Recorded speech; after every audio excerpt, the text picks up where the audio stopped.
To know what it is. The Matrix is everywhere. It is all around us. Even now, in this very room. You can see it when you look out your window or when you turn on your television. You can feel it when you go to work, when you go to church, when you pay your taxes. It is the world that has been pulled over your eyes to blind you from the truth. What truth? That you are a slave, Neo. Like everyone else, you were born into bondage, born into a prison that you cannot smell or taste or touch. A prison for your mind.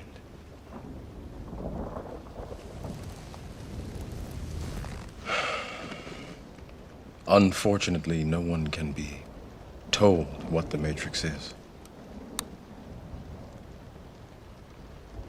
You have to see it for yourself.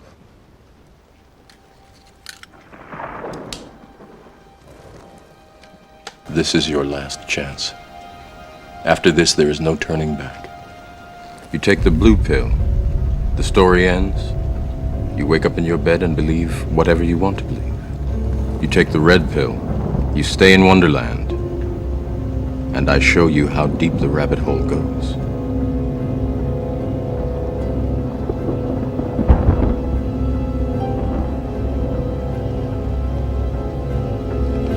Remember, all I'm offering is the truth, nothing more.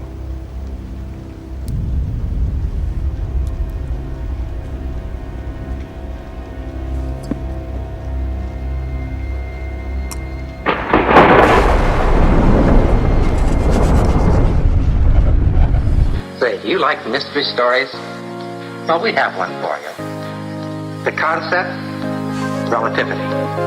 That strange, fantastic relationship between time, distance, and math. Before we're finished, I think you'll agree that truth is stranger than the strangest fiction. Why do the stars shine? Why does the galaxy light up? E=mc². That is the engine that lights up the stars. Energy turns into mass. E=mc². That is the secret of the stars. That is the secret of the stars. Now listen carefully. The faster you move, the heavier you get. The energy of motion turns into M, your mass. Energy of motion. Energy equals mass times the speed of light squared. An awful lot of energy for a tiny amount of mass. Light travels at the same speed, no matter how you look at it. No matter how I move relative to you, light travels at the same speed. No matter who is doing the measurement, and no matter what direction you are moving, the speed of light is the same. The speed of light is the same, no matter what direction or how fast. As you travel faster, time slows down. Everything slows down. Time slows down when your time passes at a different rate. Clocks run slow. It's a monumental shift in how we see the world. The beauty, the majesty, the power of the universe into a single equation. E=mc². That is the engine that lights up the stars. Energy turns into mass. E=mc². That is the secret of the stars. It's a beautiful piece of science. It's a beautifully elegant theory. It's a beautiful piece of science. It's a beautiful, beautiful. A planet like the Earth is kept in orbit because it follows curves in the spatial fabric caused by the sun's presence. Space and time are bent by stars and planets. As things move through this curved space, they bend. Now, all of this is illustration of the fact that time and space are linked together. As you're moving through bent and curved space and time, you feel like you feel a force. Feel like you feel a force. As you're moving through bent and curved space and time, you feel like you feel a force. That force is gravity. The beauty, the majesty, the power of the universe into a single equation. E equals mc squared. That is the engine that lights up the stars. Energy turns into mass. E equals mc squared. That is the secret of the stars. That is the secret of the stars. That is the secret of the stars. That is the secret of the stars. That is the secret.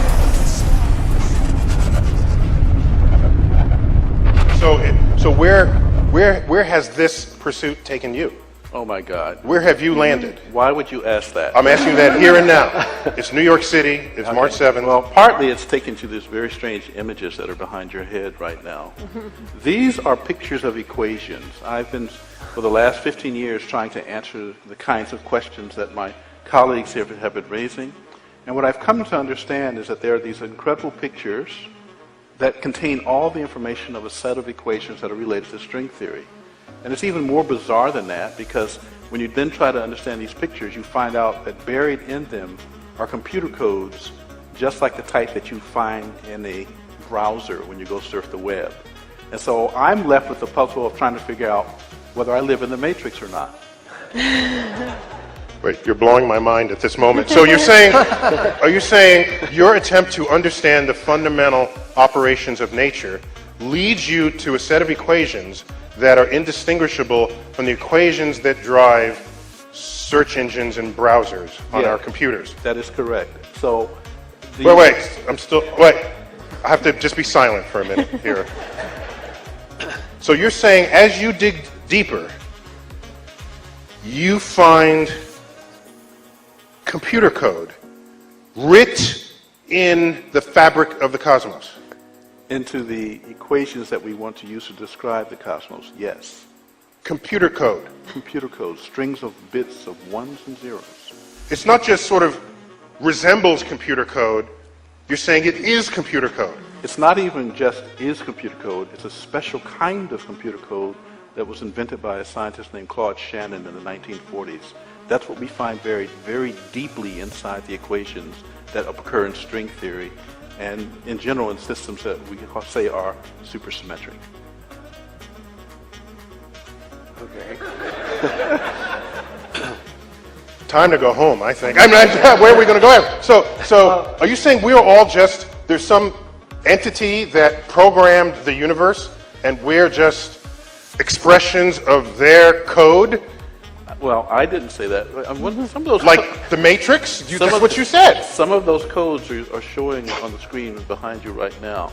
They don't look like codes, but these pictures, which we call adinkras, are graphical representations of sets of equations that are based on codes. So this is, in fact, to answer your question more directly, I have in my life come to a very strange place because I never expected that the movie The Matrix might be an accurate representation of the place in which I live. You know, it's fun to talk about some deep metaphysical essence that sits behind physics. But for some of us, it's about trying to find the most accurate way to describe where we live. And so my statement is that in the description of our universe, that is a supersymmetrical universe, which we were going to test in the LHC. If you believe that description, I can show you the presence of these codes. That's my statement. The elite are all about transcendence and living forever and the secrets of the universe, and they want to know all this. Some are good, some are bad, some are a mix. But the good ones don't ever want to organize. The bad ones tend to want to organize because they lust after power. Powerful consciousnesses don't want to dominate other people. They want to empower them, so they don't tend to get together until things are really late in the game. Then they come together. Evil's always defeated because good is so much stronger. And we're on this planet, and Einstein's physics showed it, Max Planck's physics showed it all. There's at least 12 dimensions. And now that's why all the top scientists and billionaires are coming out saying it's a false hologram. It is artificial. The computers are scanning it and finding tension points where it's artificially projected and gravity's bleeding in to this universe. That's what they call dark matter. So we're like a thought or a dream that's a wisp in some computer program, some God's mind, whatever. They're proving it all. It's all coming out. I think most likely, this is just about probability, there are many, many simulations. These simulations are, we might as well call them reality, or you could call them multiverse. These simulations you believe are created? Like someone has manufactured? They're running on the substrate. Now, there's like this sub-transmission zone below the third dimension that's just turned over to the most horrible things is what it resonates to. And it's trying to get up into the third dimension that's just a basic level consciousness to launch into the next levels. And our species is already way up in the fifth, sixth dimension, consciously our best people. But there's this big war trying to like basically destroy humanity because humanity has free will and there's a decision to which level we want to go to. We have free will, so evil's allowed to come and contend, not just good. And the elites themselves believe they're racing using human technology to try to take our best minds and build some type of breakaway civilization where they're going to merge with machines, transcend, and break away from the failed species that is man, which is kind of like a false transmission because they're thinking what they are is ugly and bad, projecting it onto themselves instead of believing, no, it's a human test about building us up. Well, that's the scenario. The merge scenario with AI is the one that seems like probably the best. Like for us. Yes. Like if you can't beat it, join it. That's yeah. You know. So from a long-term existential standpoint, that's like the purpose of Neuralink, is to create a high bandwidth interface to the brain such that we can be symbiotic with AI. Because we have a bandwidth problem. You just can't communicate through your fingers, it's too slow. And so Google was set up 18, 19 years ago. I knew about this before it was declassified. I'm just saying I have good sources. That they wanted to build a giant artificial system. And Google believes that the first artificial intelligence will be a supercomputer based on the neuron activities of the hive mind of humanity with billions of people wired into it with the Internet of Things. And so all of our thoughts go into it, and we're actually building a computer that has real neurons in real time that's also psychically connected to us, that are organic creatures, so that they will have current prediction powers, future prediction powers, a true crystal ball. But the big secret is, once you have a crystal ball and know the future, you can add stimuli beforehand and make decisions that control the future. And so then it's the end of consciousness and free will for individuals, as we know, and a true 2.0 in a very bad way, hive mind consciousness with an AI jacked into everyone, knowing our hopes and dreams, delivering it to us, not in some PKD wirehead system where we plug in and give up on consciousness because of unlimited pleasure, but because we were already wired in and absorbed before we knew it by giving over our consciousness to this system by our daily decisions that it was able to manipulate and control into a larger system. Is there sort of like a collective AI in the Google sort of search, you know, where we're all sort of plugged in as like nodes on the network, like leaves on a big tree, and we're all feeding this network without questions and answers. We're all collectively programming the AI, and and Google plus all the humans that connect to it are one giant cybernetic collective. This is also true of Facebook and Twitter and Instagram and all these social networks. They're giant cybernetic collectives. There's now a human counterstrike taking place to shut this off before it gets fully into place and to block these systems and to try to have an actual debate about where humanity goes. The devil, whatever you want to call it, this interdimensional thing that gives them advanced off-world technology, the fallen one that's not of this world, is giving them advanced knowledge What on are how you to talking- construct no, these what is- systems what is that have already that? been used before on other populations. What? Is that Satan? But what are you That's talking Satan. about? That's Satan. But explain that. You're Well, saying Satan something becomes insane. something that the stupid preacher tells you about, who's totally controlled, or something you read about on in the news or TV. Right. But this is an interdimensional force that wants to influence us to build something that absorbs us and kills us, rather than the divine free will we're given to build something much better that empowers the species. So the species is now making a decision Where are you about getting its this entire from? future. Where are you getting this from? That's what it is. But where are you getting it from? I know from looking at all the data, researching it, studying it, watching the enemy. That's the big decision that humanity has now got before us. Humans and electronics all interfacing and constantly connected. Yes. Constantly. One of the things that I've been thinking about a lot over the last few years is that one of the things that drives a lot of people crazy is how many people are obsessed with materialism and getting the latest, greatest thing. And I wonder how much of that is, well, a lot of it is most certainly fueling technology and innovation.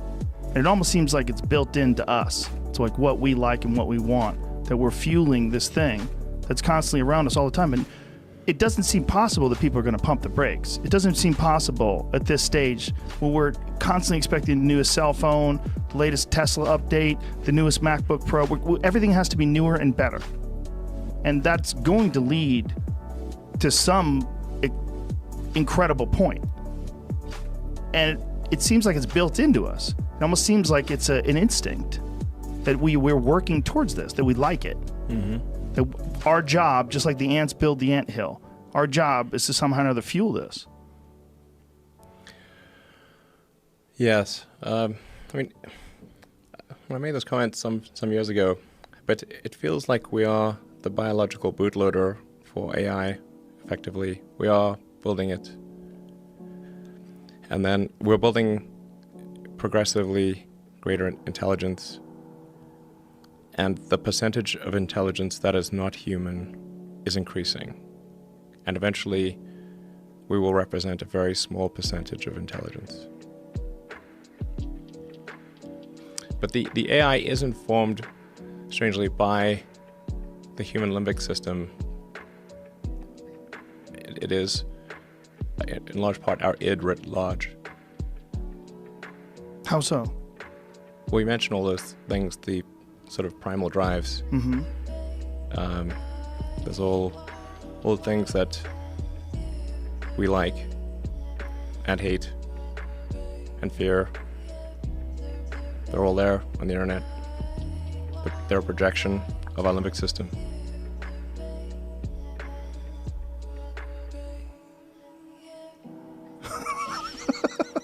It's true. No, it makes sense. And the thinking of it as thinking of corporations and just thinking of just human beings communicating online through these social media networks as some sort of an organism it's a cyborg. It's a combination. It's a combination of electronics and biology. Yeah. Does this in some measure, like, is the success of these online systems is sort of a function of how much limbic resonance they're able to achieve with people. The more limbic resonance, the more engagement. Whereas, like, one of the reasons why probably Instagram is more enticing than Twitter. Limbic resonance. Yeah, you get more images, more video. Yes. It's tweaking your system more. Yes. Do you worry about or wonder, in fact, about what the next step is? I mean, a lot of people didn't see Twitter coming, that, communicate with 140 characters or 280 now would be a thing that people would be interested in. Like, it's going to it's going to become more connected to us, right? Yes, things are getting more and more connected. They're, at this point, constrained by bandwidth.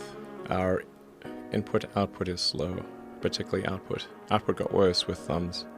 We used to have input with 10 fingers, now we have thumbs. But images are also they're a way of communicating at high bandwidth. You take pictures and you send pictures to people. That communicates far more information than you can communicate with your thumbs. So what happened with you where you decided, or you took on a more fatalistic attitude?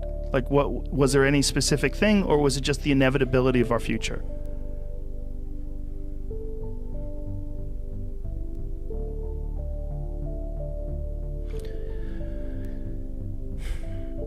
I try to convince people to slow down AI, to regulate AI. This was futile. I tried for years. This seems like a scene in a movie where the robots are going to fucking take over and you're freaking me out. Nobody listened. No one. Are people more inclined to listen today? It seems like an issue that's brought up more often over the last few years than it was maybe 5-10 years ago. It seemed like science fiction. Maybe they will.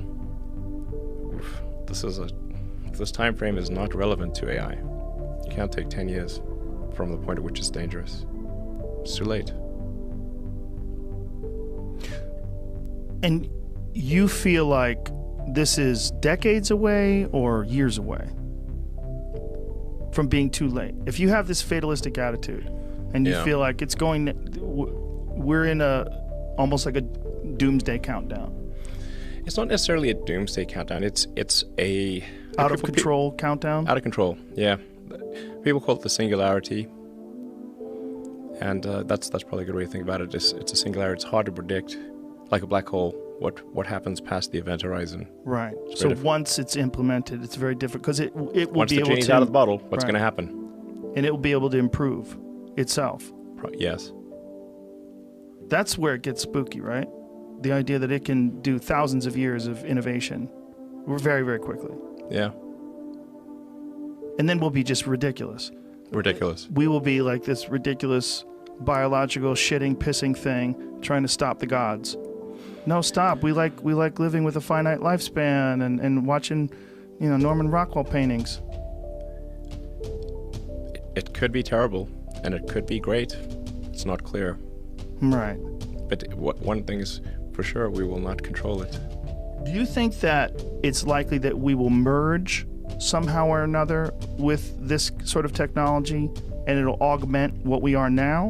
Or do you think it will replace us?